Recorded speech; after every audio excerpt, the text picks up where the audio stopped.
Welcome to the Black Liturgy, where forgotten truths are resurrected and history is stripped of its lies. You were never meant to hear this. There are sounds older than memory, hymns carved not into parchment, but into bone, vibrations that thrum beneath the soil like veins of hunger. And one of those songs, silenced for centuries, is beginning to surface again, not with instruments, not with voices, but with the echo of a name, Delphina. What you're about to hear is not folklore, not fiction, it is a breach. A wound torn in the fabric of America's past. Behind locked doors, in the heart of New Hampshire's forest, America's first asylum was not built to cure, but to contain. And what it contained was never human. Forget what you know about asylums. Strip away the marble facades, the white coats, the lies of medicine and progress. In 1752, before there was any mental health system, there was only fear. Fear of women who spoke to shadows. Fear of children who woke with ancient words on their tongues. Fear of anything that could not be explained by scripture or scalpel. That fear was fed, nurtured, weaponized, and hidden beneath stone cloisters where records were never kept. They called it a convent, a sanctuary, but the women who entered were stripped of names, of language, of light. There were no wards. There were only cellars. There were no doctors, only watchers. Imagine walking through fog so thick you don't see the chapel until it's breathing against your chest. Its walls pulsing with a heartbeat not your own. The door groans open. Inside, silence, deeper than absence. A silence that presses into your skull, muffling your thoughts. And from below, a hum. Low, constant. As if the earth were remembering something it was forced to forget, they brought women there. Daughters, sisters, wives. Those who saw too much. Those who spoke in sleep. Those who trembled at the sound of bells. And they were not treated. They were transformed. Names burned away. Hair shorn. Language replaced with numeric incantations and backward Latin no priest recognized. And always the wax. Wax figures left at the foot of their beds. Wax seals melted onto their wrists. Wax hymns whispered through the walls, binding them to something ancient. Something buried. Sister Delphina was the keeper. Her eyes were cataracts, white and moon-like, yet sharper than any knife. She carried no Bible, only a bone satchel and a leather-bound tome whose letters reeked of soot. She did not pray. She did not speak. She only listened. And the things she listened to did not come from above. This is not just history, it's architecture. A system built brick by brick to erase the truth. And the truth is this. The first American asylum was not built to house madness. It was built to sanctify it, to ritualize it, to bury the unbearable under layers of doctrine and stone. But it leaked. Madness, you see, is not the absence of reason. It is the echo of suppressed memory. And when those women murmured in their sleep, they were not babbling. They were translating, repeating. Even now, if you stand at the forgotten hilltop, you'll feel it. The tremor. The throb beneath your feet. The earth never truly forgets, and neither do the things buried inside it. Farmers nearby fell into black sleep. Children vanished and reappeared blistered in perfect geometry. Men clawed, their eyes out not from visions, but from recognition, because they saw what was underneath. The chapel was not marked on any map. The path to it grew over in days, not years, as though the land itself was trying to seal it shut. But still, sounds bled out. Chanting, singing, not from voices, but from roots that you understand what that means. Not all prisons hold their captives with bars. Some use silence. Some use belief. Some use institutional authority, cloaked in white robes or black uniforms. And those are the most dangerous of all, because they don't just hide the truth, they manufacture the lie. That is what the Haven was. A fabrication, a carefully curated illusion of mercy, but within its core, it fed on suffering, and that suffering became song. Let me ask you something. Why do you think so many of the early asylum patients were women? Why do you think the term hysteria existed for hundreds of years with no male equivalent? Because these systems were never about healing. They were about containment, about silencing voices that remembered too much, who told truths the church and state could not afford to let live. Delphina understood this, but she didn't fight it. She mastered it. The wax seals she used were not symbolic. They were literal bindings. And the figures she molded in secret matched the patients exactly. Their postures, their scars, their screams. She didn't sedate them with medicine. She transmuted them.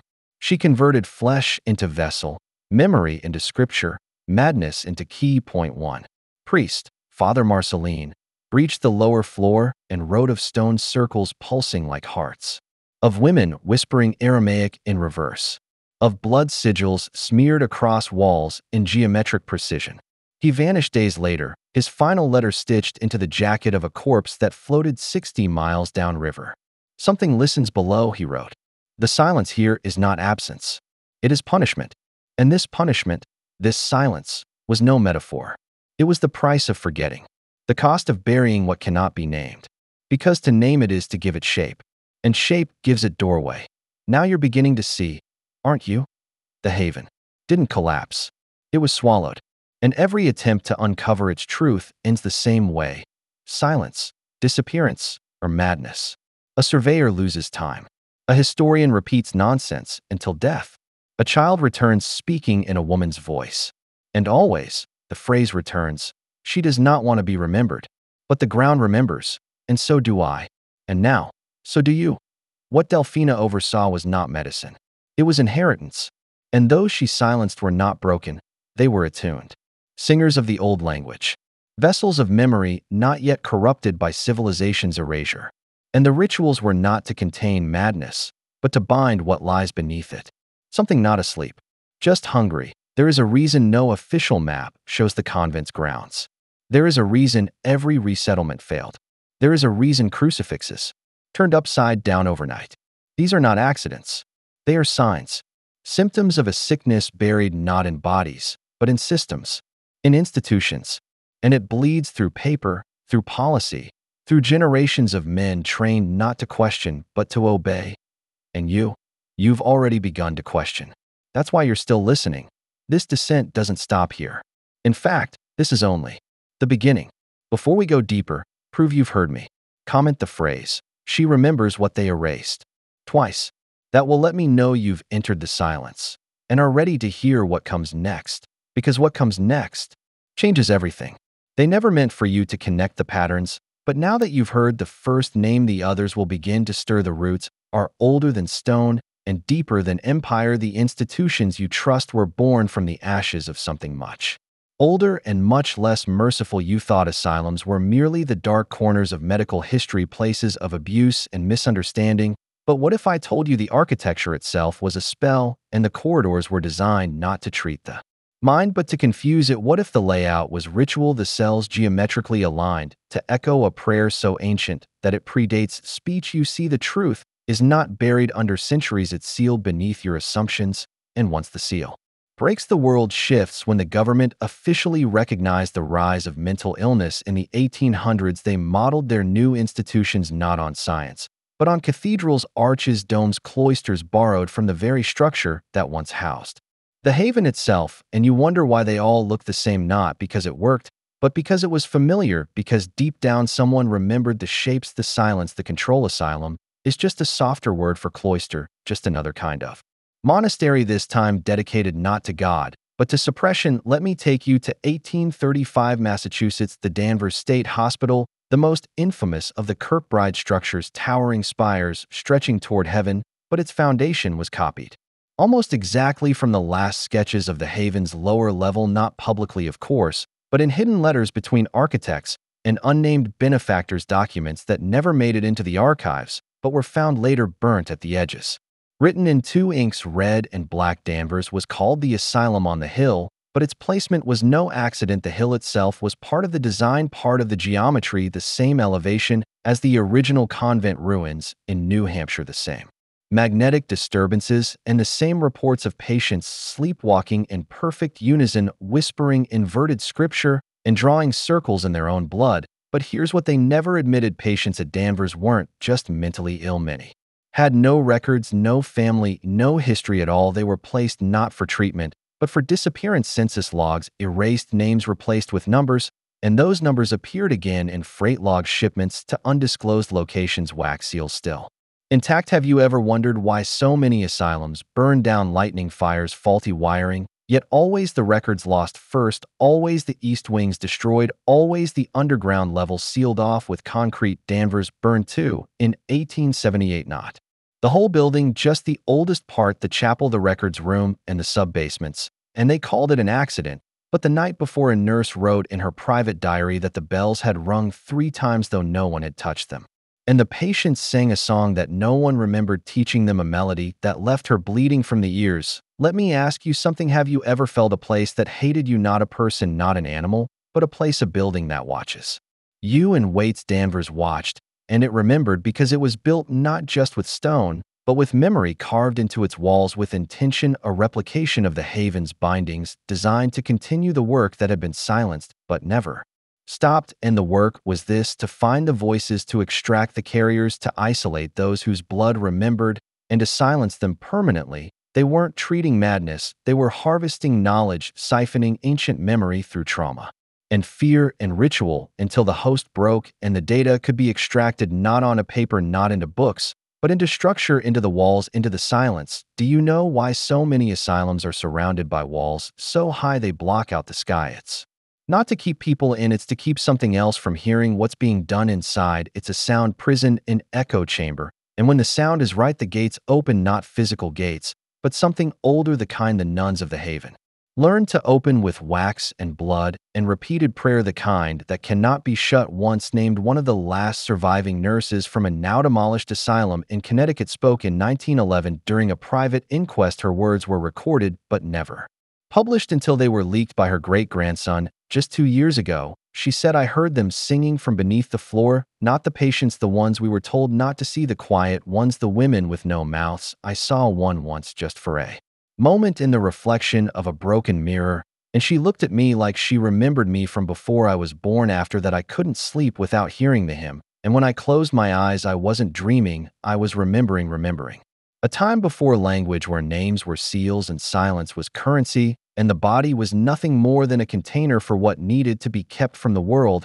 And now I ask you again, why do you think the asylum system was allowed to grow so vast so quickly? Because it served a purpose, not public health, but containment, surveillance, removal of those whose minds broke through the veil and saw the machinery, the hidden gears, the symbols embedded in church floors, the prime numbers in government codes, the silence that pulses between the seconds of speech. We are trained from birth not to listen, not to remember, not to see, but some see anyway, and they are labeled schizophrenic, delusional, psychotic, and they are locked away. And the locks are not just physical, they are linguistic, diagnostic spells meant to reduce truth to illness. And do you see the genius of it? The perfect crime of control, by framing awakening as sickness, by turning the gifted into patients and the vessels into threats. The system ensures it will never be exposed, the truth sealed not with violence, but with empathy, with treatment. And that is why this history has been buried, because if even one man wakes up, if even one man remembers, the structure begins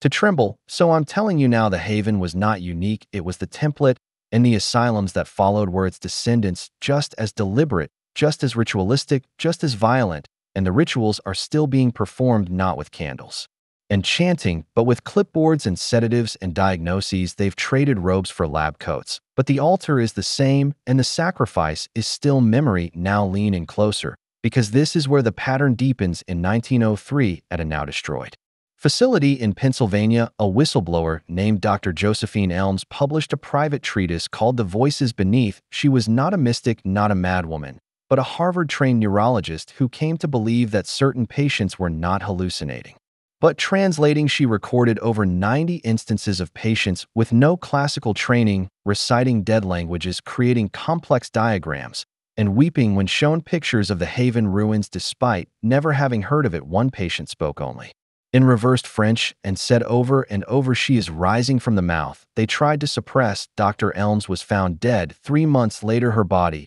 posed in a cruciform shape, with a wax figure lodged in her throat. The report said suicide, but her wrists were unmarked, and her final letter ended with one line: "The silence is the ritual, and the ritual is not done." So now you know why the records are missing, why the maps are blank, why the buildings are burned. They weren't hiding failure, they were hiding success, because the system worked. It harvested what it was built to harvest. And now they've moved on to subtler tools, not brick and stone, but algorithms, diagnostics, social labels. But the core is the same: the suppression of those who remember the silencing of those who question the institutional ritual of erasing the vessels before they open, and you are dangerously close to opening. The fact that you are still listening proves that you've already begun to see the patterns. And patterns are sacred. They are the true language, the language of wax, the language of Delphina, the first of the chained. And if she was the first, then what came after was not madness, but lineage. So when you see another asylum shuddered when you hear of a patient lost or a fire that eats only the files, remember this: they are not accidents, they are offerings, and every offering strengthens the seal, but seals were thin, and you, my friend, you are now a fracture, a point of breach, and that is why I must warn you, this story once heard is never unheard. You are not the same man you were 20 minutes ago. Your breath is slower, your eyes more aware, your spine colder. This is the descent, and it doesn't end here, not in fire, not in silence. Not even in death. It continues with every step you take further into the forbidden, and the forbidden is not a place, it is a question. The question you are now beginning to ask: what else have they hidden from me? And if they hid this, what are they afraid I will become once I remember? The answer is waiting, and it sings in silence. And so the silence, deepen, the kind that doesn't just linger in rooms, but settles in bones, a silence cultivated not by peace, but by suppression. And inside the convent, those walls that once echoed with Latin hymns and pious whispers now only knew the weight of unspoken truths, because when voices are stolen and eyes are trained to look down, when every thought must pass through a filter of obedience, and every emotion is a threat to the order, reality begins to fragment. And what fragments it most is the contradictions, the rules that apply to some, but not others, the questions that earn punishment when asked, the prayers that were recited with trembling hands, not because of awe, but because of dread. And the hallways now felt less like the path to heaven and more like the tunnels of a tomb, a sacred burial ground for voices, memories, choices, and freedom. One of the sisters, young still, with skin not yet hardened by years of silence, made the mistake of glancing too long at a stained glass window, one that depicted a woman tied to a stake, flames beneath her body, but peace on her face. And in that moment something cracked, because in that silent rebellion, she saw something not allowed, a martyr with agency, a woman who chose to die for what she believed, not merely submit for what she was told. And that image refused to leave her. It burned behind her eyelids, even when she tried to sleep.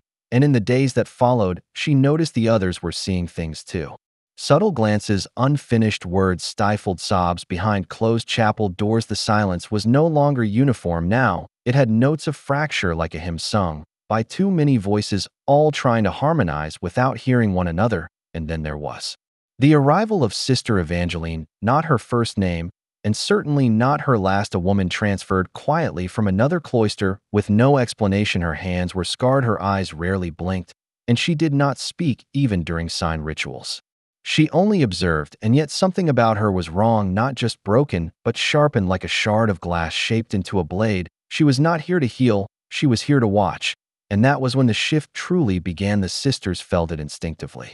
A change in the way time passed, in the way shadows stretched across the floor at night. The crucifixes seemed to lean inwards, and the confession booth began to be avoided, not because of what was said inside, but because of what wasn't. Sometimes a sister would enter to confess and leave changed, quieter, heavier, more rigid, as if some part of her soul had been confiscated, left behind in the dark where the priest's voice should have been, but wasn't. And then came the fasting, not spiritual, but imposed, weeks at a time for vague infractions, weight dropping from their bodies like candle wax from a flame. No one dared ask why. Some survived the punishments, and others simply vanished, their names quietly erased from the prayer rolls. Their belongings burned as if they'd never existed, and the others learned to never speak a name unless it was allowed, never weep unless alone, never question, even when the sacred relics in the altar began to change, when the rosaries were replaced with twisted versions of themselves, bone beads, obsidian crosses, thorns wrapped in silk, and the incense began to smell like something else, something foul, something ancient, not of God, but of something older. And the dreams began, not dreams really, but visions. Every sister plagued by images of the same place, a room not in the convent, but beneath it, lit by candlelight, carved with runes, and within it always a figure robed, faceless, waiting, arms open, not to embrace, but to consume. And still they did not speak, still they obeyed, because obedience was the only currency they had left, and to question was to risk disappearing. And then it was Sister Miriam, the oldest among them, who broke the seal, not with words, but with action she placed a single white feather at the base of the Virgin Mary's statue and walked into the garden barefoot, eyes wide, as if she finally remembered a truth too dangerous to forget. And within hours, she was gone. No burial, no farewell, just her bed stripped clean and her name scraped from the dormitory door. The others watched and said nothing, but inside something had been seeded, not rebellion, exactly not yet, but recognition that the silence was not piety, it was a prison, and that they were not brides of Christ, but captives of something far less divine. And in that quiet revolt, one by one, their memories returned, not fully, but in flashes, names from before they were taken, images of families abandoned, letters they'd written but never sent. And then Sister Leora found it, a small box hidden in the library walls behind a brick loosened with years of decay. Inside, a journal, not written by any sister they knew, but by someone else, someone from long before the convent became what it was, someone who tried to warn them, pages filled with drawings of the altar as it used to be, symbols that matched the ones carved beneath the confessionals, records of chants used not for worship, but for invocation, and there in the margins were the names of those who'd vanished, written not in ink, but in blood, preserved through some occult process. And that was when the truth could no longer be denied. The convent had once been holy, but something had taken root in it long ago, something cloaked in the structure of faith, parasitic, feeding off the discipline and silence, like a predator hiding in the garments of the sacred, and those who resisted it were erased, or worse, and that left a terrible question: what now? To run was death, to speak was worse, but to remain silent was to serve it. And yet some instinct older than fear urged them to act, not in the open, but beneath the ritual, in the same way the corruption had crept in. They would plant their own defiance. A rebellion of whispers, of looks, of sacred spaces defiled not by evil, but by truth. And so they began, simple at first, mismatched prayer times, secret glances, copies of the journal smuggled in the pages of hymnals, and behind it, all the knowledge that Sister Evangeline was watching, and that she knew, and still she did not act, which meant either she was waiting or she was hoping they'd succeed. And in the nights that followed, the dreams grew stronger. Now the figure spoke, its voice like wind through dead trees, promising release, power, enlightenment, but only if they surrendered completely. And still they resisted, waking with bloody palms and bitten tongues, their bodies caught between worlds. And then the veil thinned one night during the Lenten vigil, a sacred silence broken by a scream, not of pain, but of revelation. Sister Agnes, staring into the altar, swearing, she saw the floor open, and from beneath a child's voice singing an ancient lullaby, one none of them had heard but all recognized. And after that, nothing was the same. The silence was not silence anymore. It was a battleground of will, a place where every unspoken word was a threat, every gesture a war cry, cloaked in the robes of the devout. And they knew it now fully, what they were up against: not just corruption, not just a fallen priesthood or a hidden cult, but something metaphysical, a hunger wearing the mask of sanctity, a presence woven into the stones of the convent, into the bloodline of the order itself. And to fight it, they would have to become something more than faithful. They would have to become dangerous, not in the way of violence, but in the way of truth, truth that cuts deeper than blades, that undoes spells that silence cannot contain. And when the final sister broke her vow, not with a scream, but a whisper, they felt it, a shift like pressure lifting the presence, recoiling, slightly aware now that its captives were awakening. And in that moment, as bells tolled midnight and shadows writhed across the chapel floor, they knew this was only the beginning, because once silence is broken, it cannot be restored, it can only be replaced. And what they would replace it with was still uncertain, but it would not be obedience, and it would not be fear. They said it was just coincidence that the bells tolled at the same hour every year on the same date, even though the chapel had no one left to ring them. They said the nuns had long been buried, their bodies beneath soil that no longer stirred with life. But if you stood there long enough, just long enough, you would feel something tug at your chest, like a breath being pulled backward into the dark. The walls had a way of remembering things the world tried to forget. And in that forgotten place, silence wasn't absence, it was protection. Not for those who visited, but for something that still lingered beneath the surface. The sisters didn't speak because they feared what their voices might awaken. Each vow of silence was not devotion, it was a seal. And every sealed mouth was a lock on a door that should never be opened. You must understand this. The convent was never about salvation. It was containment. And the older records, the ones hidden beneath centuries of bureaucratic whitewashing, tell of the original purpose of the structure. It wasn't built by the church, it was merely acquired by them. Before the first crucifix was mounted to its stone, before the stained glass filtered sunlight into sacred colors, it had been something far older. A sanctuary for something hunted. Something that once had a name spoken only in whispers. The town tried to forget it because the memory didn't just bring fear, it brought consequences. Entire families vanished after merely speaking of what had occurred behind those shuttered windows. But children sometimes see what adults are trained to ignore. And when they spoke of the pale women who watched them from behind the hedges at night, everyone assumed imagination. It was easier than the truth. One child, Anna Blake, recorded in a diary smuggled from her foster home, described the exact layout of the abandoned convent, despite having never entered it. Her drawings matched what hadn't been seen since the state sealed the building off. But when they questioned her, she simply stared at them, silent, lips pressed tight. And after that, she never spoke again. She was found in her room weeks later, her eyes wide open, mouth sewn shut, not with thread, but with something older, something calcified, like bone. There was no sign of forced entry, no evidence of a person coming or going. The room was locked from the inside. The doctors called it a psychotic break. The investigators blamed the foster parents, and the church remained silent. But the mark carved on the inside of her closet door, a circle split into thirds, each section etched with names long forgotten, matched an identical sigil found beneath the chapel's altar stone during the brief renovation. Attempt in 1913. That renovation was halted abruptly.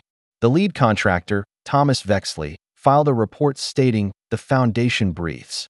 He was later institutionalized after removing his own tongue with a trowel. When asked why, he wrote on the wall in his own blood, "She listens when we lot." She, not God, not Christ, but she, the entity the nuns feared, not worshipped, not praised, but contained. In every generation, they selected replacements, not for their piety, but for their silence. Young girls chosen not because they could speak scripture, but because they had already learned not to speak at all. Traumatized, isolated, broken. The perfect vessels to keep the door locked, to keep the voice of what lay beneath from ever being heard again. And when the final 11 nuns took their vow, it wasn't spoken aloud. It was branded into their skin, a ritual older than the church itself. A rite passed down not through holy books, but through blood. They weren't just taking an oath. They were becoming the final barrier. They were told, if you speak, she will rise. And when the youngest among them, Sister Alara, broke in the dead of winter and cried out for her mother in her sleep, the others found her the next morning at the foot of the altar. Her body arched backward, arms bent in ways bones should never bend, mouth open in a scream that never made a sound. Her tongue was gone, not cut, vanished, as if she had never been born with one. The priest assigned to investigate lasted 2 nights before fleeing barefoot into the snow, muttering in Latin that didn't match any known translation. When found, he had clawed out his own ears. The report was buried. The church declared the convent unsafe, abandoned it, and declared the remaining sisters dead, despite no bodies ever being recovered. But we know now that the truth wasn't that they died. The truth is, they sealed themselves in, voluntarily, permanently, a human wall of silence. And behind that wall, something waited. Something that feeds not on flesh, but on sound, on confession, on secrets. And every so often, when the air gets still and the fog presses against the windows of the abandoned building like fingers from the other side, you can hear a single knock. Then 2. Then silence.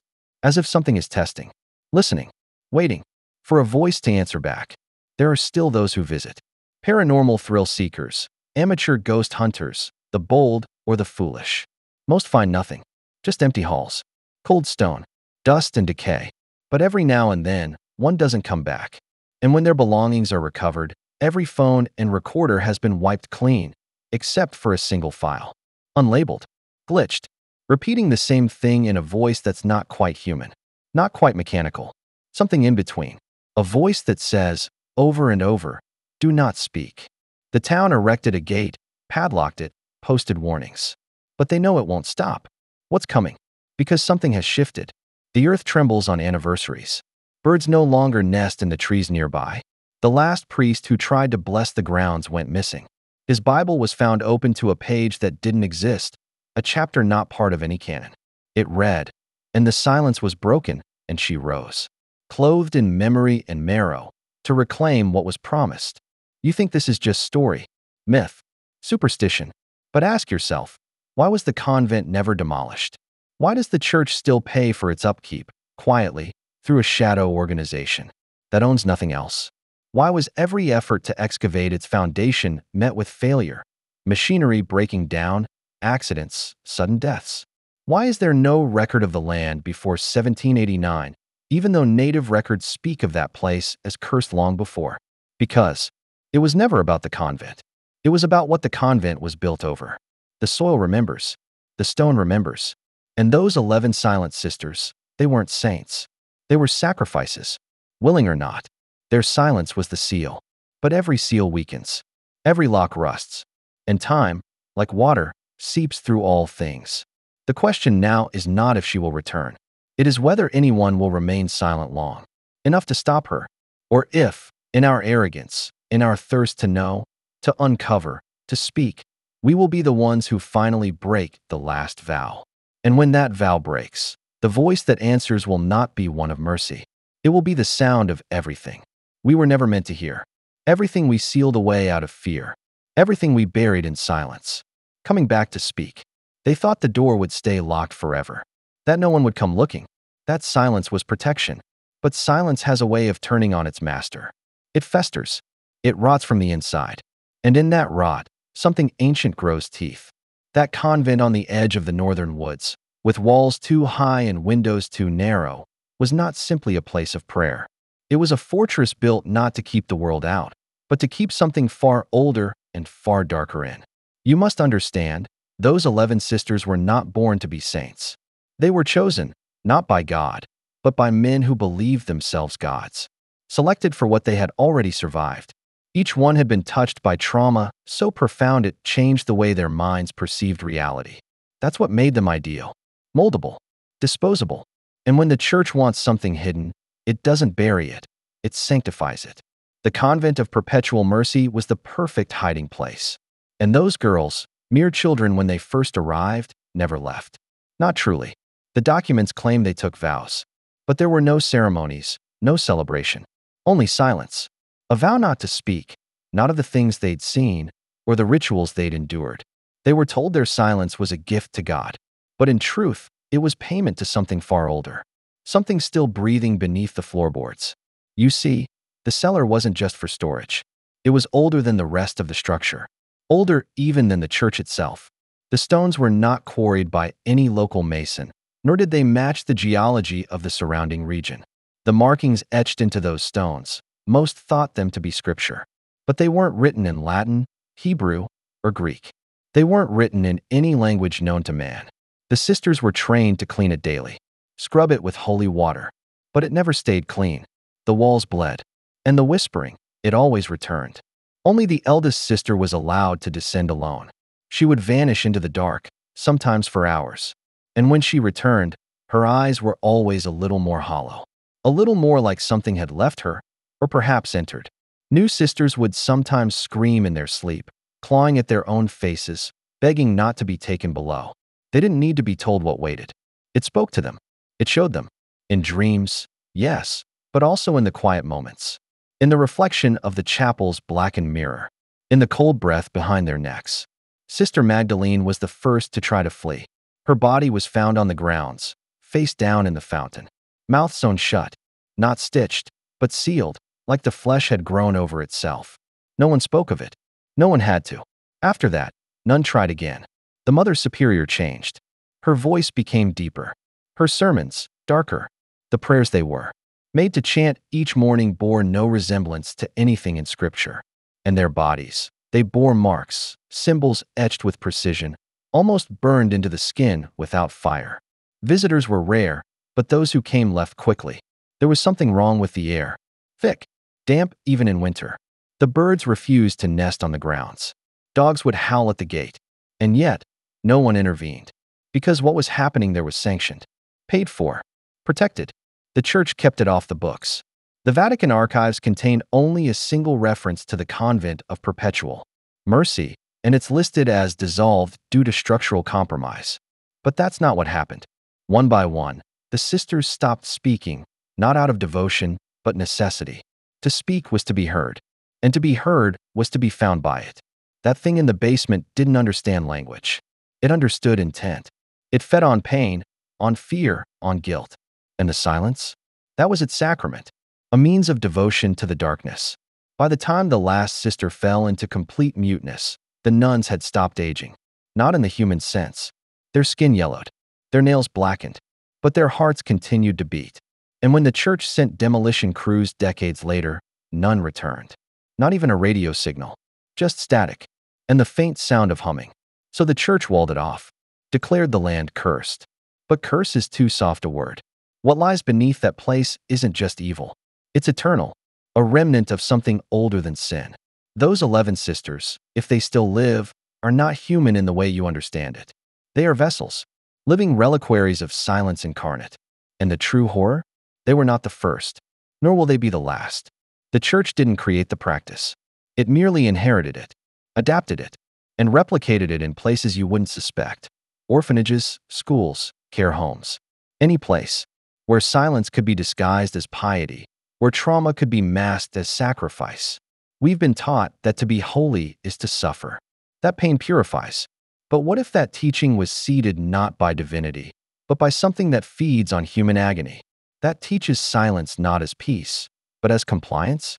Every ritual, every robe, every candle lit in those halls served a dual purpose: to deceive the eyes of men and to feed what lives unseen. The deeper truth is this: silence isn't always holy. Sometimes silence is hunger. Sometimes it's a scream buried so deep inside the soul it forgets it was ever a voice. And when enough of those screams are gathered in one place, they become something else entirely. A choir without sound. A mass for the damned. You think you're safe because you don't believe in such things. But belief is irrelevant to something that existed before language, before light. And all it requires is silence.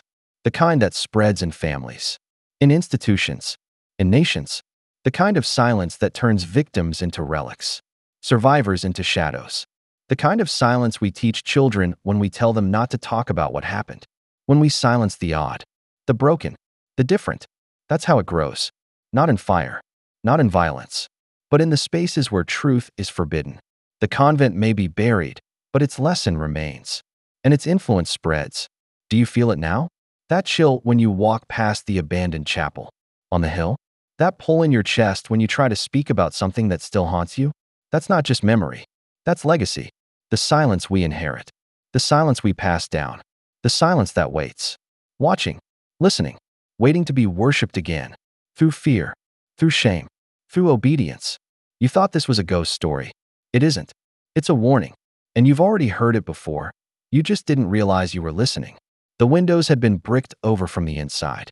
Not boarded. Bricked. Like someone was sealing off light, not just to keep it out, but to erase the very concept of day from the minds of those within. Every surface of the upper convent was scrubbed and sterile, but below, in the lower halls, beneath the chapel's stone altar, rot clung to the walls like a second skin. The air changed when you descended, thickening as if memory itself refused to breathe that deep. When investigators found the prayer room behind the trapdoor, they didn't speak for 3 days. Not one of them. Even the bravest, the type who'd seen crime scenes so gruesome that most would turn away, sat in a motel room and stared at the wall for 72 hours, unable to process what they'd seen. The convent records were burned. Not misplaced. Burned in a controlled fire, small enough to avoid suspicion, yet precise enough to remove only files dated before 1931. What was so significant about that year? Why would an order of holy women suddenly rewrite their entire existence from that point forward? Because something happened in the winter of 1930, something that shattered their purpose, or perhaps fulfilled it. And once you understand that, once you step back and look at the evidence not as isolated horrors, but as parts of a coordinated system, the veil tears completely. They didn't take vows of silence to honor God. They did it to prevent the truth from escaping their own mouths. You see, silence wasn't a punishment. It was protection, both for them and for the outside world. The confessional wasn't a booth for repentance. It was a ritual site. The inside was lined with scorched copper, almost like insulation. But for what? A priest that never existed? A penitent who was never supposed to leave? The floor beneath the confessional chair had faint scorch marks in concentric circles, an old symbol for conjuration, but inverted. Designed not to summon, but to contain. One of the investigators, a man named O'Connor, began drawing that symbol compulsively after the site was closed. He was found in his garage weeks later, with thousands of the same spiral etched into the walls, the floor, his own skin. He had never spoken to the press. But on his final voicemail, left for a former colleague, he said, they were trying to keep it in. All this time, they were trying to keep it in. No one knows what it refers to. But when you map the sealed convents across the eastern seaboard, they form a crescent. And at the center of that crescent, an underground cavern system beneath. The old Roman Catholic asylum in Vermont. A place locals refuse to acknowledge. No road signs. No paths. Just a mile of tree-buried silence. The nuns rotated every 7 years. Always in pairs. Never more, never less. Their tongues were surgically altered, not removed. Altered. The ligaments cut so the tongue would remain unmoving, a silent witness trapped in the mouth. They could taste but not speak. An eternal discipline. But why keep the tongue at all? Because something wanted it there. The writing found in the convent cellar, scrawled backwards across hundreds of pages, wasn't Latin. Not even ancient. Aramaic. It was phonetic. Sound-based. Meant to be spoken aloud in complete darkness. The same string of syllables repeated thousands of times. Over and over. Like a key turning in an invisible lock. But here's where it turns darker. The recordings made in the cellar were destroyed. Not by accident, by force. Equipment exploded, magnetic tape warped. Yet one recording survived. A backup, corrupted beyond recognition, but with a 6-second clip intact. 6 seconds of audio that, when played, caused a room of linguists to vomit in unison. The sound? Not a voice. Not music. A layered frequency. Low and high. Whisper and scream. Beneath it, what some claimed was the sound of children crying. But the analysts disagreed. Children don't cry like that. That wasn't pain. It was awe. Reverence. Worship. The last nun to leave the convent before its doors were sealed with iron. Her name was Sister Magdalena, was institutionalized within a week.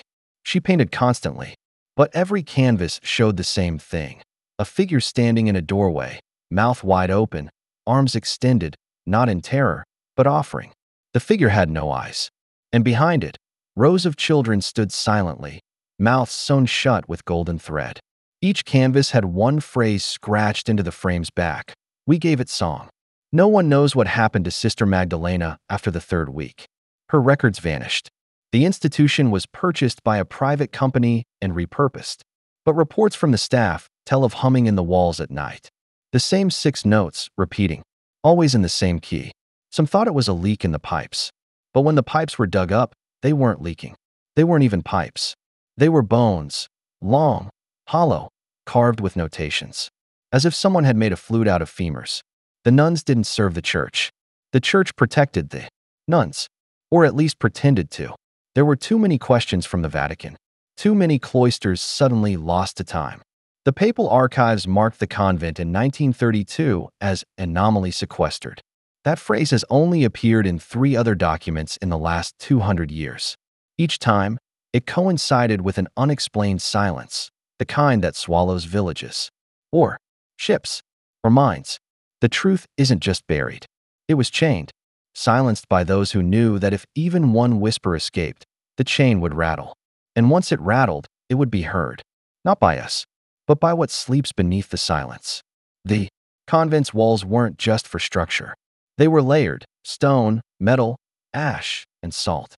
Old protections, ritual architecture. The same designs used in the catacombs of Prague and the sealed tombs beneath ancient Syria. These places are not connected by culture, but by fear. A shared knowledge passed through whispers, glances, rituals forgotten by name, but remembered in bone. And this particular convent was built on an old indigenous site known to the Abenaki people as the throat of the world. A place where the wind never stopped screaming until the missionaries arrived. And then, silence. That silence was not peace. It was containment. And the nuns, they weren't prisoners of their vow. They were wardens, willing or not. Because, here's the final truth. In the deepest chamber, beneath layers of earth and scripture, behind a door that was never meant to open, someone found a chair. Simple, wooden, but built into the floor. And around that chair were claw marks. Not just on the stone, on the wood, inside the grain, as if something had been forced to sit and scream silently for centuries. The chair faced a wall, but behind the wall, bones arranged in a circle, each skull marked with a symbol burned into the bone, a triangle with an eye sewn shut. The inverse of illumination, not knowledge, denial. They weren't seeking enlightenment. They were burying it. And every generation, someone had to watch the wall, make sure it didn't speak. The vow of silence wasn't a rule. It was a barrier, a final defense. And when the last nun broke it in 1961, just for a moment, the wind returned. The trees bowed. And 47 children in the nearby town all dreamed the same dream, of a voice that sang in reverse, of a mouth in the dark that promised love in exchange for quiet. But nothing that asks for silence offers peace. It offers control. And control is the first step to worship. So ask yourself, what is it they were worshiping? And why did it demand they never speak its name? There was a narrow window, barely a crack in time, where the veil between the sacred and the profane trembled, and in that fragile moment, the truth bled through like ink from an old wound. The locals still don't speak of what they found behind the chapel walls that cold November evening, and the remaining sisters who survived, if you can call what they are now surviving, live locked in their own heads, rocking gently in forgotten corners of institutions that changed names too. Many times, you wouldn't recognize the original building now, even if you stood on its graves. They changed the architecture, paved over the gardens, removed the stained glass windows, but some shapes remain, burned into the wood, into the stone, into the earth itself. What was etched in silence cannot be erased by noise. When the state investigation finally began, forced by the outcry of a few relentless families and the stumbling confession of one dying nun, they found no records prior to 1904, yet the convent had existed since at least 1841. No founding charter, no documents of land acquisition, no order of ecclesiastical recognition. It was as if the convent had conjured itself into being, or had always been there, growing like mold beneath the wooden beams of the past. The townspeople whispered of the sisters in gray long before the black robes ever came. Some said the land was cursed, others that the place was chosen. But by whom? Or what? One thing was certain, the convent was always silent. That silence became a kind of power. Inside those walls, time didn't move forward. It curled in on itself like a dying spider. Girls brought in at 12 emerged at 34, if they ever emerged at all. And those who did were not the same. They spoke in echoes, if they spoke at all. Some walked directly into rivers, never breaking pace. Others scratched at the skin behind their ears until blood seeped into their collars. The local doctor called it psychogenic fugue. The old priest called it divine punishment. But it was neither, and it was both. The deeper the inquiry went, the stranger it all became. Cellars with no entrances.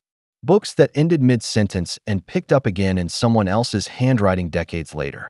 A locked room where candle wax was thick on the floor in symbols no one dared translate.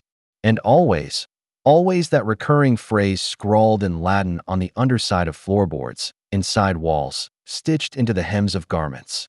Non loquaris, non memonaris, non fiat. Do not speak. Do not remember. Do not become. One of the youngest investigators, a woman with a degree in forensic psychology, disappeared halfway through the second week. They found her boots by the cloister well, dry and empty. No footprints, no disturbance. She left her notes in a leather satchel beside her chair, and when her colleagues opened it, they found only one page remaining. It read, "They do not hide secrets. They are the secret." After that, no one wanted to stay overnight.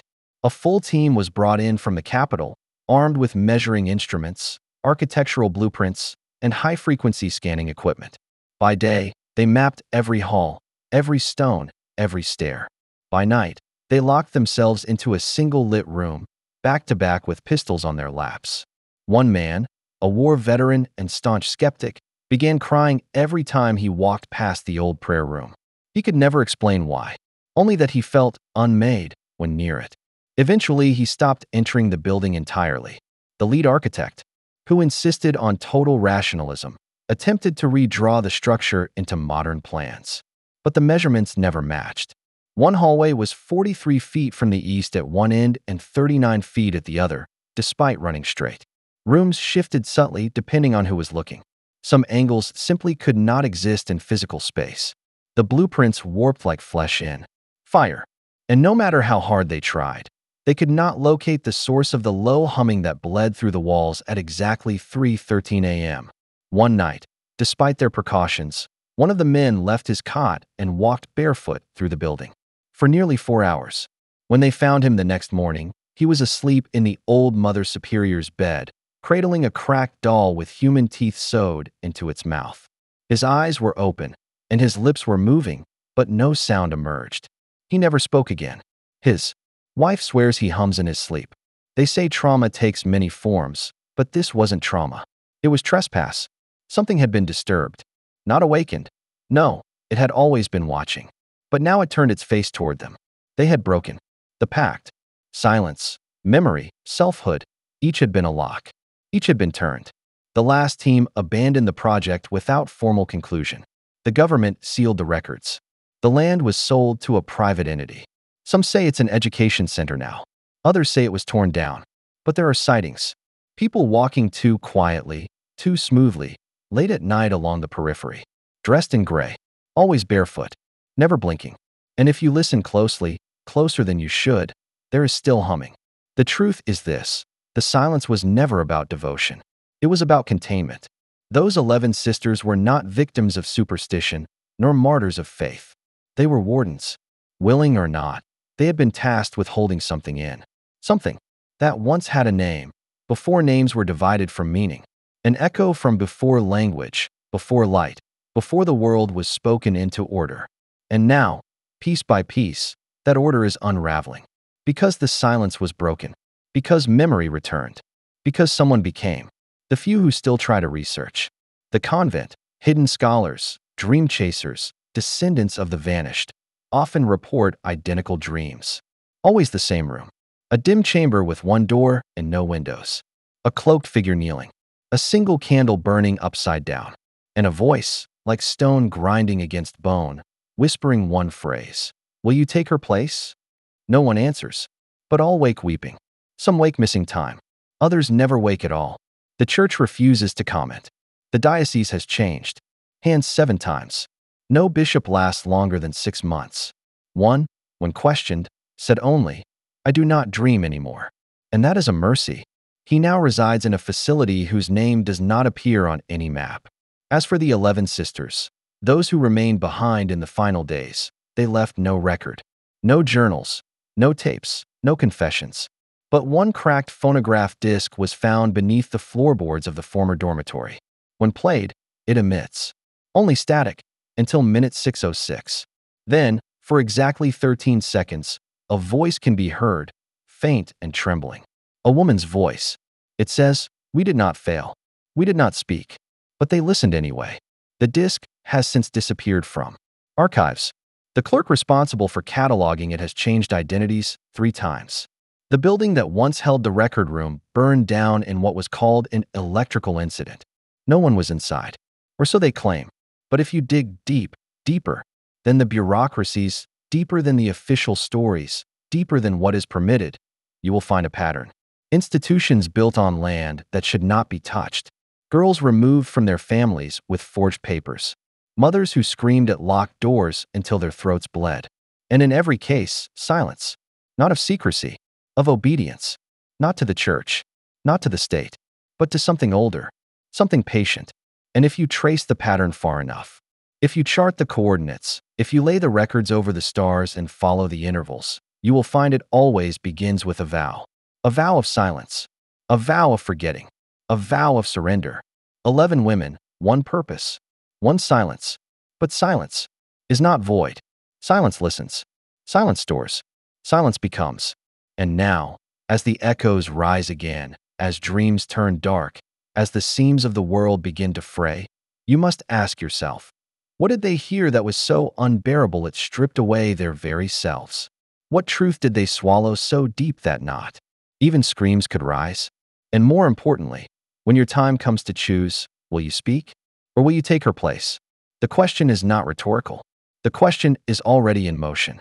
The candle is burning. The door is closed. And silence waits, not to protect you, but to make you part of it. So they left the door half open that night, not because they were careless, but because something in that place breathed better when the latch wasn't sealed, and the nuns who once walked that hall in silence did not want it shut again, you see.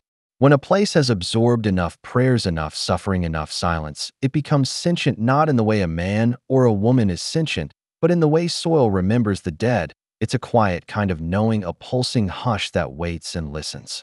In that convent, it listened more intently than anyone ever realized. The silence wasn't just atmosphere, it was obedience, discipline, terror, all sewn into every brick. And as Father Murrin lit the last candle in the chapel, he noticed that the wind had returned not outside, but within the halls themselves. The flames of the votives danced sideways, the air sucked inward like the building itself was breathing. And in that breath, there was a whisper, not with sound, but with weight, like the pressure behind your eyes when a thought you've been ignoring starts to push forward. And it said, not in words, but in impulse, don't leave tonight. So he didn't. He turned back, took the stairs slowly, and opened the records room, a place even the sisters rarely entered. The door moaned with a wet echo, as if rusted from within, not from time, but from memory. It was colder in there, not by temperature, but by presence, the kind of cold that crawls under your skin and makes you remember things you swore you forgot. The room was lined with ledgers, journals, sealed envelopes marked with initials and dates, most of them so old the ink had faded into a ghost of itself.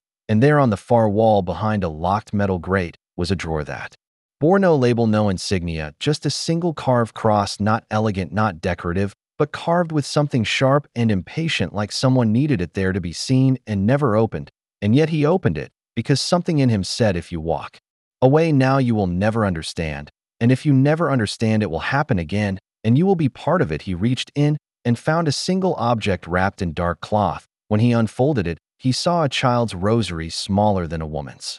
Delicate, not new, but not old, and each bead was slightly warm, not from heat, but from use, not by hands, but by lips, the kind that whisper the same line again and again until the prayer becomes the cage, and the chain itself was broken, as if torn, not cut. And in that moment he heard a shuffle behind him, and he turned and saw no one.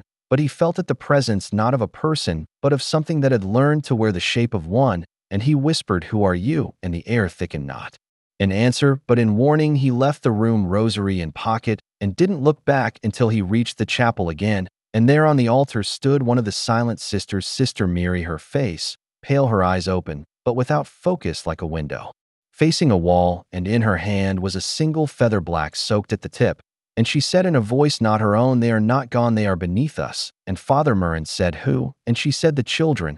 And then she fell silent again, eyes open, lips sealed, as if a string had been pulled from the back of her neck, and every part of her returned to stillness. And that was the night he began sleeping inside the chapel, on the stone floor beneath the crucifix, because whatever lived in the bones of that place, it didn't cross into the chapel. And he knew that much, not from doctrine, but from watching it hesitate. It would come to the threshold, but never step over, as if the wood itself remembered who once bled there and was unwilling to let something darker pass. And each night he heard them, the steps, the small bare feet, the murmurs, not of conversation, but of recitation, like children repeating a lesson, but not from joy, from terror.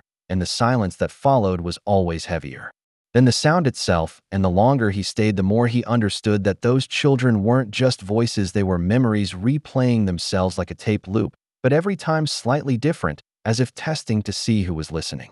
And one night he whispered to the dark, "I hear you." And for the first time the silence broke, not with sound, but with a flicker of every candle going out at once. And when the light returned, only one thing had changed. The crucifix on the altar was upside down, not by hand, not by force, but by refusal. And he knew then that someone had made a vow in that place, a vow of silence, a vow of secrecy, and a vow of cruelty. And it wasn't the sisters who paid the price, but the children beneath the floor, and the records he found next confirmed what he feared: a ledger from 1892 marked with initials and blood types. Yes, blood types, something not even categorized properly until decades later, but these were not medical, they were experimental.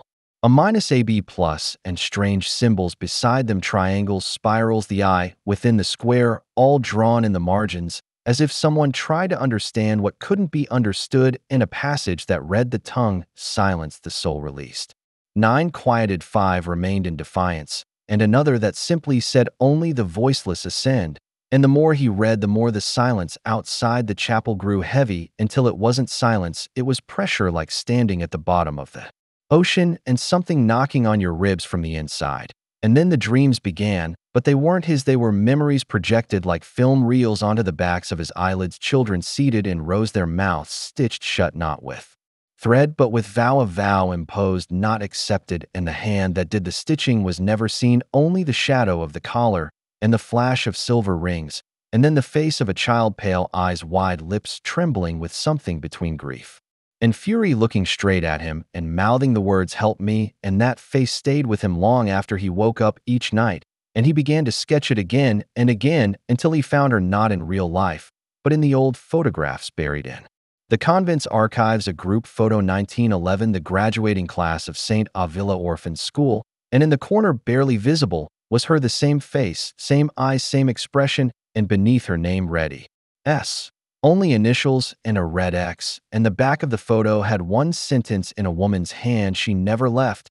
And that was when he realized this wasn't about hauntings, it was about punishment, and the ones being punished weren't the sinners but the silenced. And he confronted Mother Alira, who had remained cold and composed through every strange occurrence. And when he placed the rosary and the photo on her desk, her hands trembled, and she said one sentence that changed everything. "They told us silence was salvation."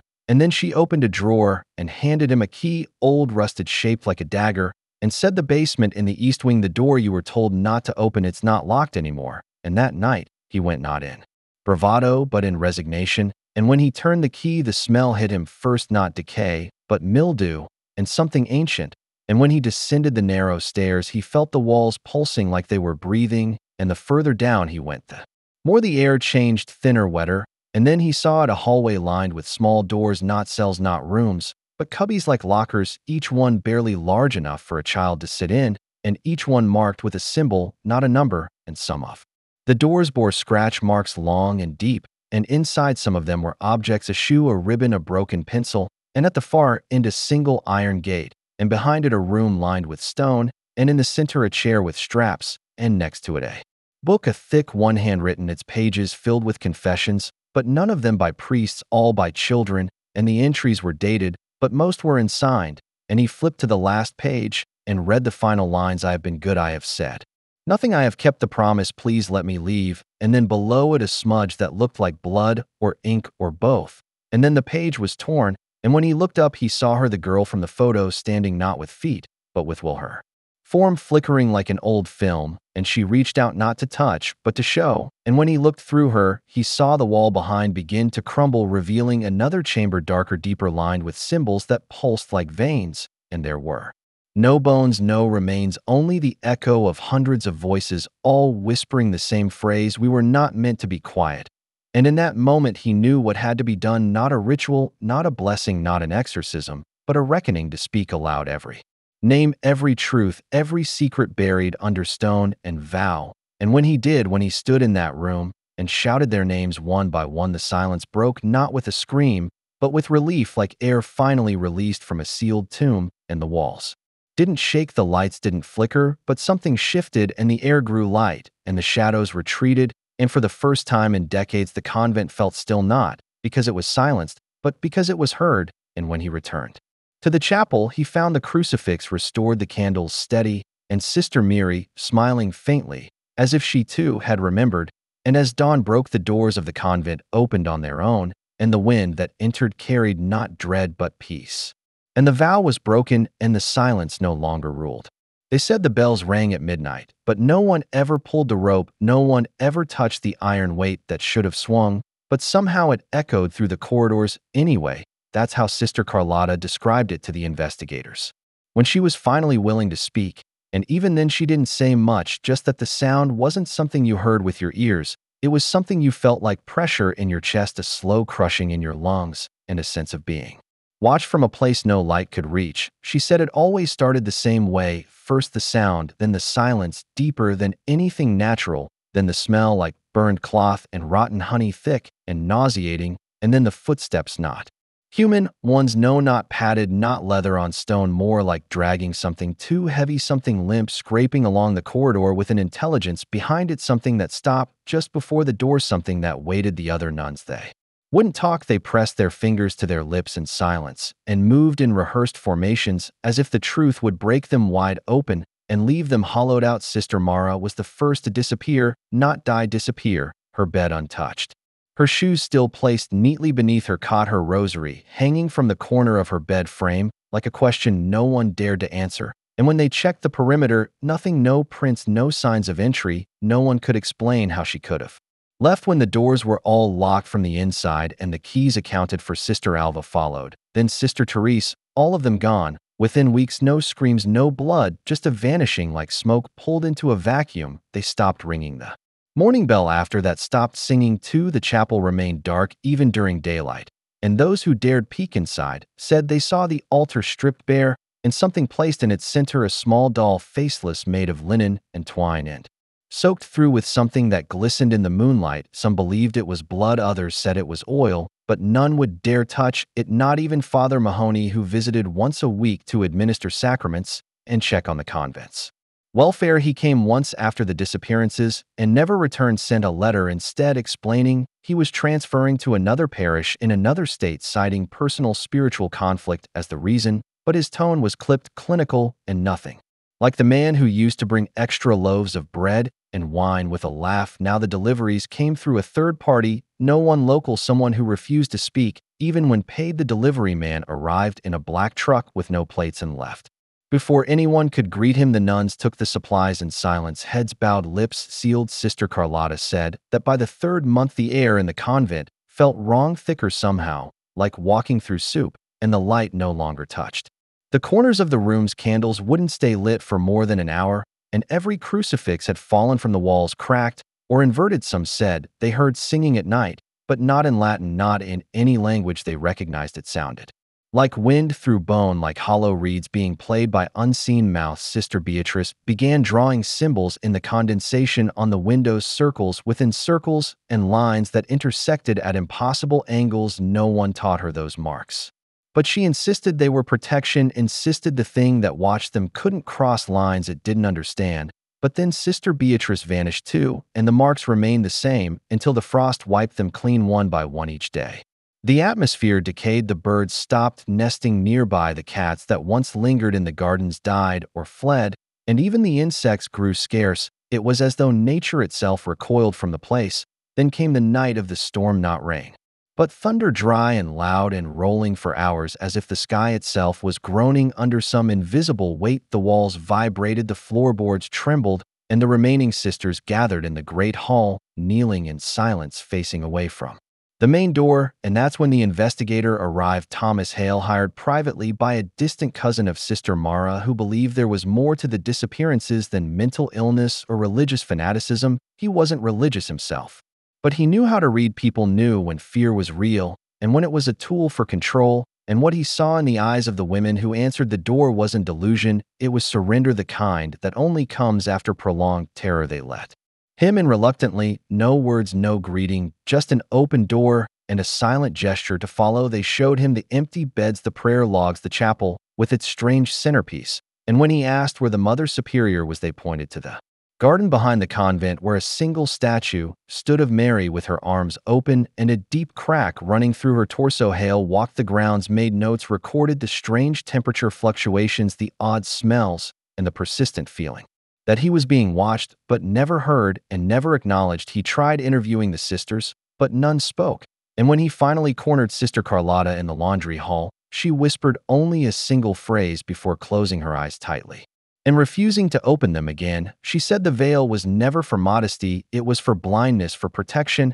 And we looked behind it. Hale wrote that in his notes, along with a drawing of one of the symbols etched into a window frame. He sent his findings to the cousin who'd hired him, But no reply. Came days passed, and Hale began to see things out of the corner of his eye, shadows that didn't match the light and reflections in mirrors that showed rooms with different layouts. Finally, he demanded access to the basement, the one place he hadn't been allowed to go. The sisters resisted, but he pushed past them and found the locked hatch beneath the chapel floor. It wasn't marked on any blueprint, and the key hung from a rusted chain worn around Sister Carlotta's neck. She gave it to him silently and turned away. The basement was shallow, maybe 12 steps down, made of stone and earth, and lined with wooden shelves that once held canned goods, but now bore only wax figures.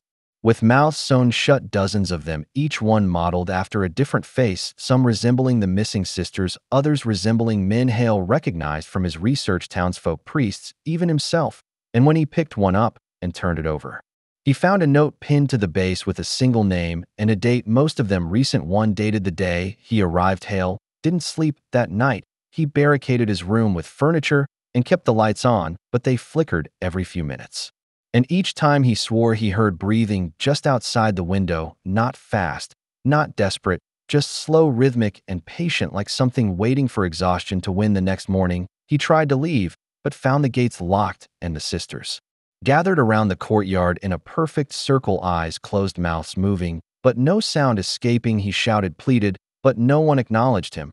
And then he saw the doll. It had moved from the chapel to the doorstep of his room, and where before it had no face, now it bore one, and it was his. Hale broke a window and escaped through the garden, over the crumbling wall, and ran until he reached the next town. Barefoot, bleeding, and half mad, he told his story to the local authorities, who investigated and found the convent abandoned, no sign of life, no nuns, no supplies, and the garden overgrown, as if untouched for decades. But the rooms were clean, beds made, and in the chapel a single candle still burned on the altar beside the doll, which now wore a nun's habit and bore no face. Again, Thomas Hale was never the same after that. Committed to a psychiatric hospital within 6 months, he died 2 years later from unknown causes. His journal was recovered and passed down through private collectors until it resurfaced in a Vatican archive under restricted classification, case 1147. Not to be released until after 2080, but excerpts have leaked enough to suggest the truth wasn't just about one convent or one disappearance, but a pattern going back centuries, involving cloisters across the world, patterns of silence, patterns of symbols, patterns of veils and bells and basements. Some believe it's tied to an ancient sect buried within the church, a group devoted not to God, but to something older, something that promised protection in exchange for devotion, silence, secrecy, and sacrifice. And those who broke the vow, those who pulled back the veil, those who heard the bell when it wasn't rung, they were the first to vanish, and it never stopped. Not really, because silence is not the absence of sound. It is a pact, a warning, a doorway, and once opened, it does not close again. They say silence is golden, but in places like this, it's a weapon sharpened over decades, the air thick with unspoken memories and secrets too heavy to be carried in words. It was never just a convent. It was a vault, a living, breathing sarcophagus, where truth was mummified and stored beneath layers of routine prayer and rehearsed obedience. Here, even the wind whispered lies, and the stones themselves seemed to hum with withheld screams. You'd walk those halls and feel eyes on you from nowhere, from everywhere, eyes that weren't interested in seeing, only in judging and confirming that you too knew the rules. Keep your head down, keep your voice quiet, keep your thoughts holstered. Silence was the altar, and everyone worshipped with clenched jaws and locked hearts. But what happens when silence begins to rot, when it no longer protects, but festers, when it doesn't guard the sacred, but poisons the soul? What happens when one sister stumbles on something that wasn't supposed to be remembered, when a forgotten ledger reappears, or a wall gives in just enough to show what's been sealed behind it too long? The silence cracks, first not in speech, but in presence, a shift in the glances exchanged during morning mass, a tremor in the hand that passes the bread, a late night knock too soft for a stranger, too persistent for a dream. And just like that, the infection spreads, not with noise, but with awareness. Now every footstep echoes too long, every creak of wood is suspect. And every absent sister could be hiding something, or hiding from something. The Mother Superior's voice doesn't quiver, but her eyes search too often now, and that one window that's always shut stays open, just a crack, letting the chill inside. The chill of memory. The past here isn't past, it's lurking, buried like bones under floorboards, disguised as daily ritual. But some rituals weren't born of faith, They were born of fear, desperate measures taken in the name of purity to contain what couldn't be understood. They tell stories about demonic possession, but what if the real horror was never something entering the body, but something twisted being cultivated inside from birth? They said Sister Corinne was touched by God, but her touch turned children cold. She never smiled, but everyone smiled for her, as if their mouths weren't their own, as if smiling was the price of survival. When she vanished, no one asked questions, only prayers were offered, rehearsed ones sterile. One's like the whole place was performing grief, not feeling it. But one young sister didn't follow the script. She wept openly, asking where Corinne went, why her room was bricked over, why the journals she kept were suddenly missing, and that was her.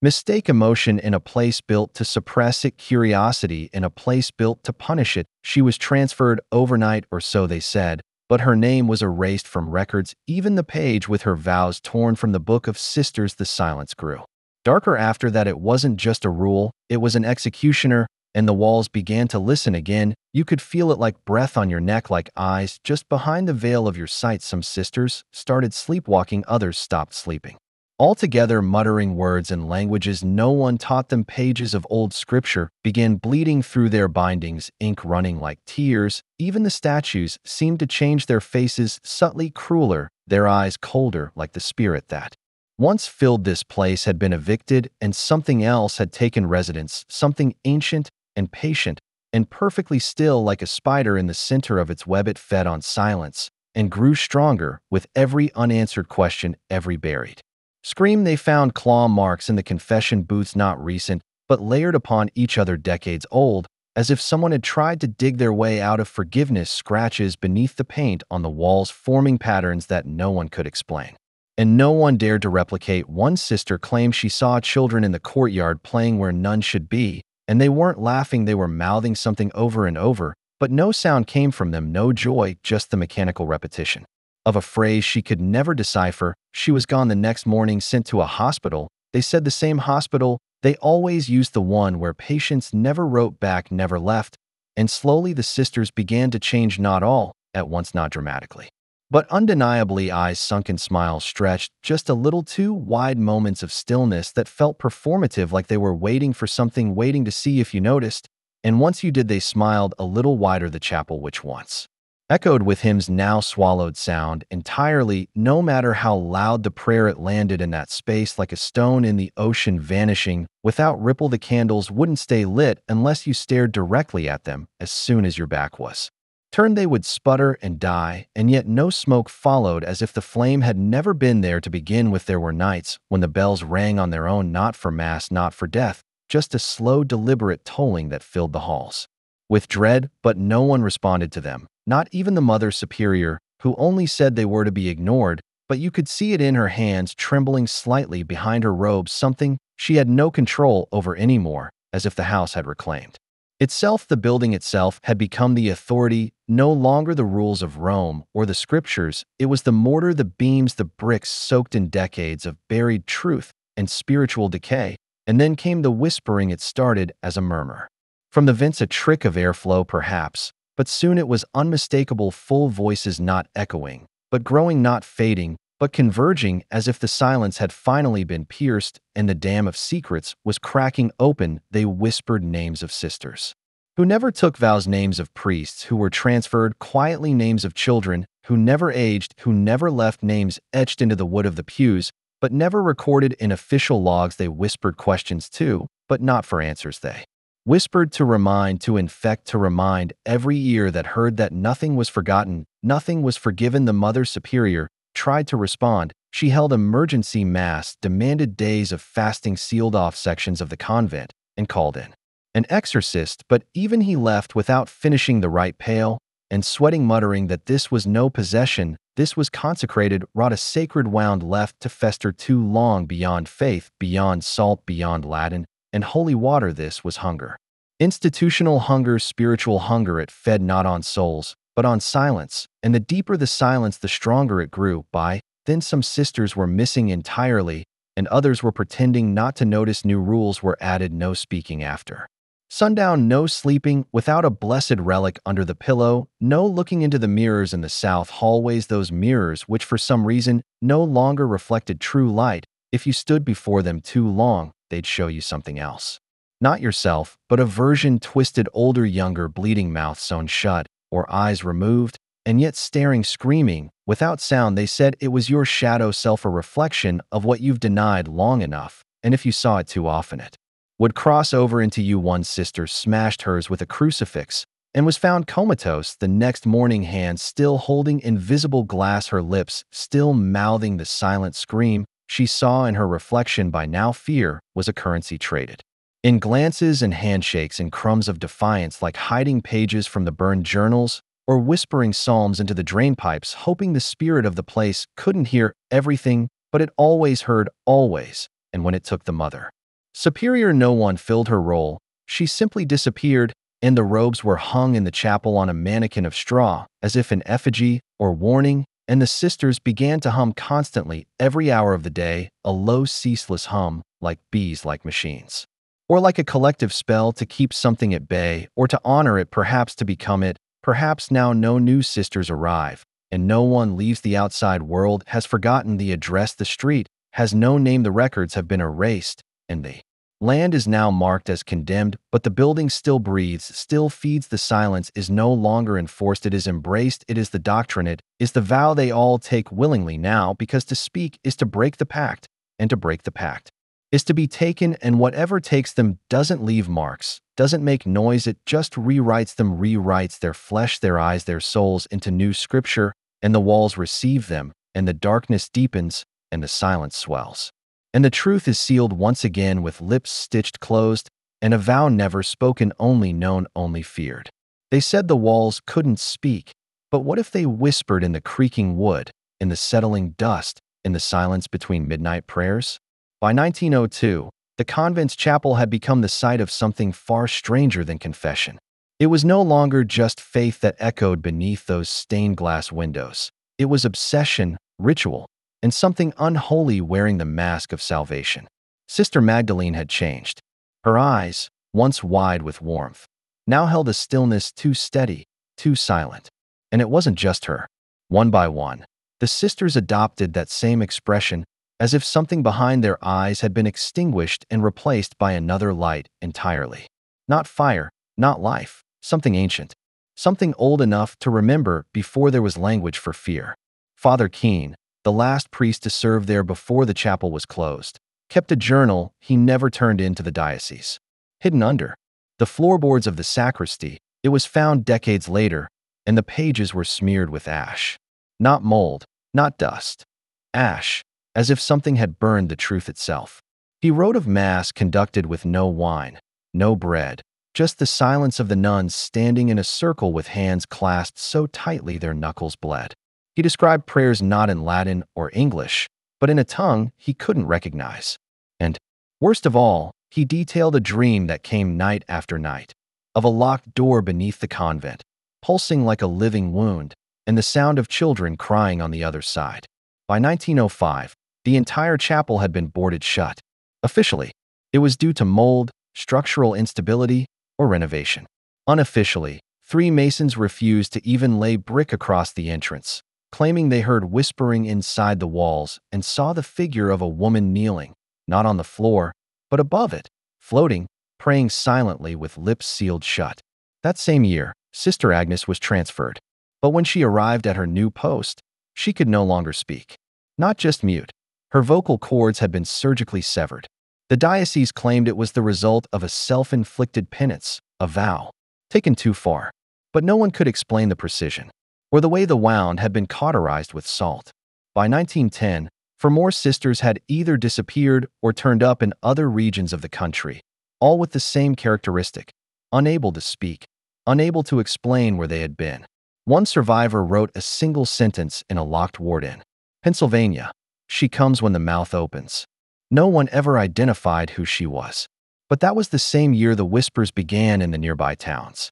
Reports of nuns seen walking barefoot through cornfields at night, eyes rolled back, mouths stretched wide, but making no sound. Livestock found dead with tongues removed. Children waking from night terrors, saying they heard a woman humming through the walls. In 1911, a local undertaker filed a report with the sheriff after burying his sister in a sealed casket. and 2 nights later, saw her in his backyard, just staring. Not moving, just staring. The report was never followed up. The sheriff's office said the man was drunk. But 2 months later, he disappeared, and the only thing found in his home was a rosary looped through the handle of his oven door, each bead replaced with a human tooth. Fast forward to 1920. The convent's records became increasingly fragmented. Names were erased, replaced with numbers. Journals written entirely in cipher. One document mentioned the 11. Not 11 people. Just the 11, as if they were. A force, a presence, a singular entity that split itself like shadows against stained glass. Another document simply read, "We sealed her voice, but not her will." In 1921, a storm collapsed the roof of the West Wing, revealing a room that was never on any architectural plans. No doors, no windows, just a circle of salt on the floor and a chair made entirely of hair. Human hair, woven and matted, and when touched, it shriveled into dust. They called in a specialist from Boston, a young archaeologist who had been studying pre-Christian burial rites. She arrived, took one look at the room, and fainted. When she came to, she said only one thing. That room was not built. It was remembered.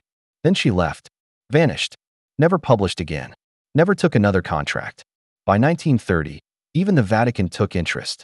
2 emissaries were sent to the convent, under the guise of delivering relics. But they stayed 3 nights.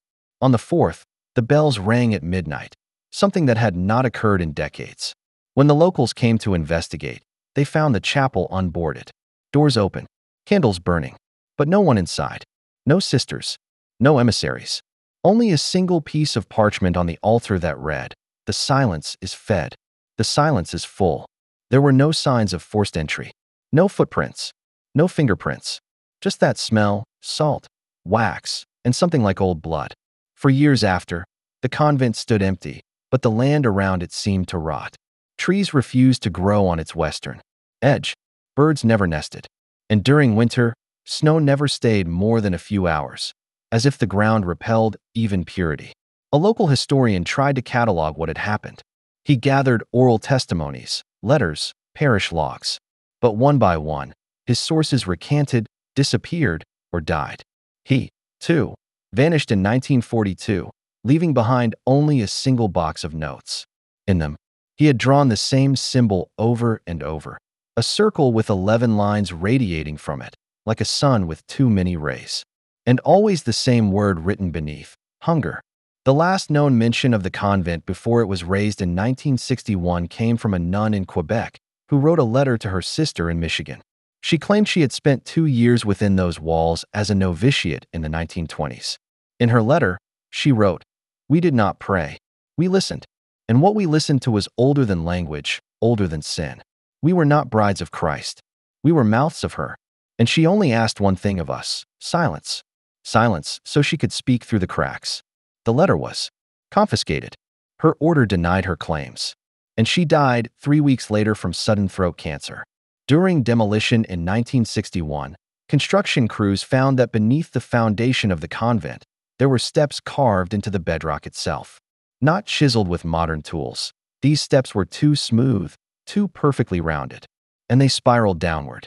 But no one would go beyond the 7th step. The foreman reported a sensation of being watched, not from below, but from within, as if the stone itself had eyes.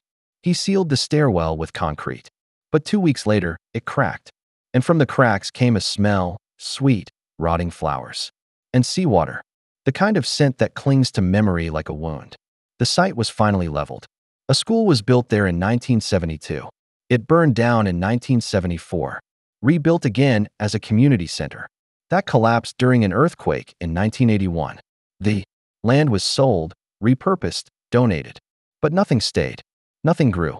And locals still swear that if you stand there long enough, you'll hear humming, not singing, but the low hum of voices with no mouth to shape them. They say you might even feel compelled to hum along. And if you do, she hears you. And once she hears you, you begin to forget. First the name of the town, then the name of your God, then the name of your own mother. And eventually, you forget the shape of your own voice, until all that's left is the silence. And in that silence, she waits, smiling, listening, growing louder, They returned to the house not as residents, but as rituals, stitched back into the walls like echoes carved into stone, and every step they took was weighed down by the knowledge that they were walking through a history that refused to stay buried. The convent no longer whispered, it stared, and the silence had changed shape, no longer passive, no longer cold. It pulsed like breath held too long and let out in controlled exhales. Each room had become a witness not to God, but to something that predated him, something that fed on obedience and silence and pain. The sisters wore their veils tighter, their expressions more distant, as if afraid the walls might recognize them and remember their failure. But that wasn't the worst of it. The worst was the chapel, because the moment the heavy wooden doors were reopened, the temperature dropped, and the candles, even when unlit, began to melt downward, as though time itself was dripping away. And it was there, in that broken altar, that Sister Alina found what she never should have touched: a thin bound ledger tucked beneath the floorboards, wrapped in wax cloth and stitched closed with red thread, as if someone had tried to contain what was inside and failed. The pages were thin, brittle, filled not with scripture, but with names, dates, confessions, names that had never been spoken aloud, dates that preceded the convent's founding by decades, and confessions that could not have come from the lips of the women she knew, because they were not the confessions of nuns. They were the confessions of children and men and doctors and midwives. And then things turned. No one saw it happen, but everyone felt it. The days began to reverse, not literally, but subtly. Schedules unspooled, bells rang at odd hours, shadows stretched in the wrong direction, and one by one the sisters began losing time. Sister Miriam was found in the kitchen at midnight, her hands soaked in cold milk, whispering a name no one knew. Sister Catherine was seen holding a bird's corpse beneath the garden statue of St. Agnes, only for the bird to vanish when another sister looked directly at it. And Sister Bernice began carving symbols into her prayer book, symbols that matched those in the ledger, and the Mother Superior, who had returned to the convent broken and ghost-eyed, stood before them and simply said, "We opened what we were told not to, and now we must pay." And payment came not as death, but as forgetting. Sister Rosalind was the first. She awoke one morning and could not remember her own name, then her purpose, then her language. She simply wandered the halls like a wisp, smiling at walls, mumbling to doors, and then she vanished, not in the dramatic sense. No witnesses, no screams, just one night her bed was slept in, and the next it was cold, untouched, dustless, as if she'd never been. And with her disappearance, the convent's air thickened, each breath like swallowing a question with no answer. The ledger began writing itself, new entries in fresh ink, names no one had ever spoken, memories no one remembered having. And then came the bells, not the convent bells. These were older, deeper bells that rang from beneath the ground, impossible loud,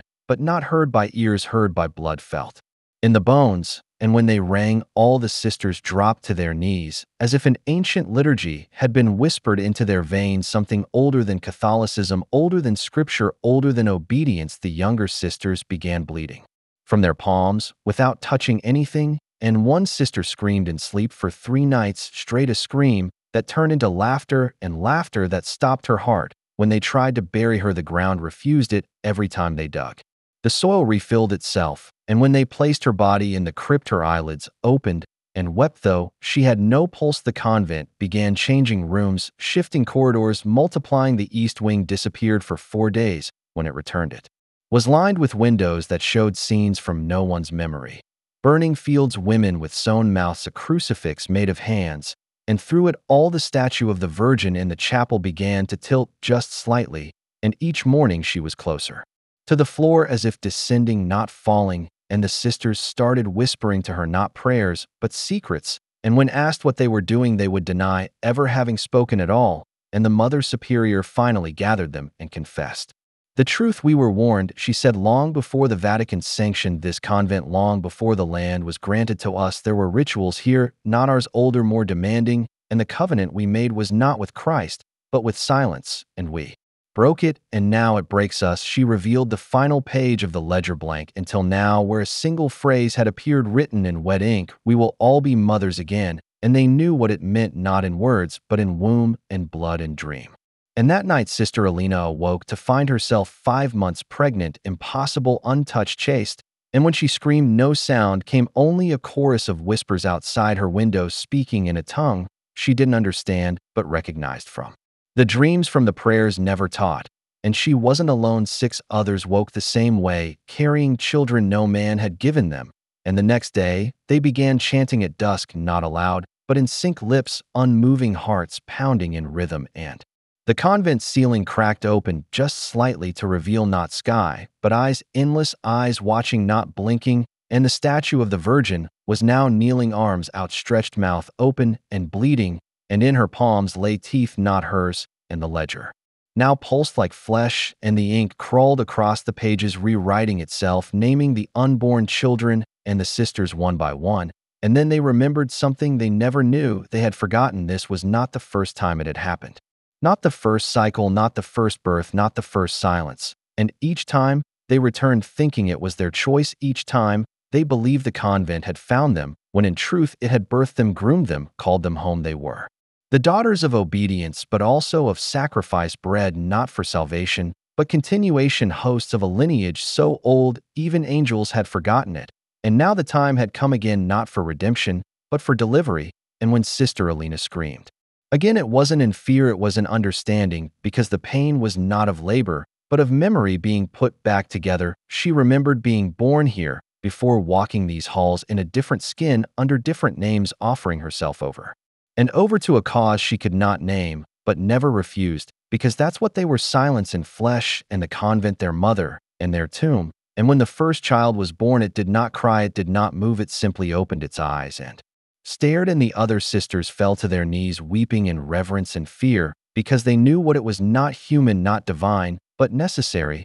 And behind the newborn more began to stir, not in wombs, but in walls, as if the house itself had begun laboring, giving birth to shapes beneath the floors, crawling through vents, whispering in prayers, twisting the liturgy into something holy and horrific. And the Mother Superior was gone, just gone, her clothes neatly folded on the altar, her veil soaked in wax, and no one questioned it, because she had done what was needed. She had delivered them into their purpose, and now that purpose breathed in every corridor, every echo, every candle, and the outside world stopped mattering the convent no longer.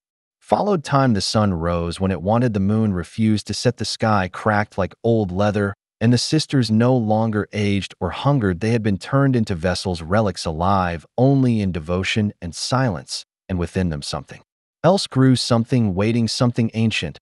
And one night they gathered barefoot in the courtyard around the well that had been sealed for centuries, and Sister Bernice, now speaking only in tongues she had never learned, dropped her newborn into it, not in cruelty, but in ceremony, and the others followed. And the well never filled, never splashed, never echoed. It accepted each offering with a stillness that was more terrible than sound.